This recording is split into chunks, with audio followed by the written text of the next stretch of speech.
The Soviet Kasmary, a republic well known for its socialist and communist-utopian ideals. It's also well known for its agriculture. But all wasn't so well before the Kasmar Workers Revolution began. In order to understand anything, we must go back, way back, 1st century BC back. The early Kasmars came up and settled in the modern-day regions of Evola, Rukania, and Blueberg. Eventually, an oligarchy-esque government of the Kasmars was born in the taigas of Nevesgrad.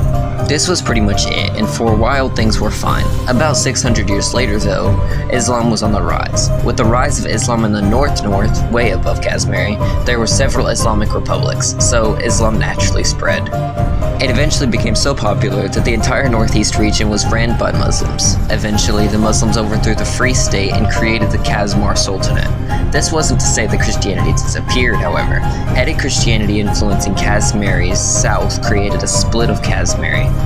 By the 12th century, several Christian attacks on the Islamic cities of Kasmary made the Sultanate stand down and give rise to the Christians, who have always been in the majority. This, naturally, made the Muslims angry, and they wanted to punish the Christians severely, but at this point, Islam was nearly a dead religion and was pretty much obsolete in Kasmary.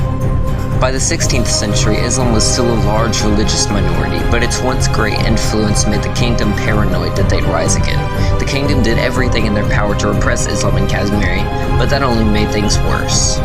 In the 19th century, the workers were fed up of the repression of day-to-day life, and they rose up and instated a fair democratic republic which wouldn't adhere to religious discrimination. Eventually, this perfect model of democracy in Ethereum was about to come to a close, as the constitution was twisted and reformed, stretched and torn, loopholes were made. Then came along the dictators of Kasmary. The dictators caused famine and other agricultural disasters.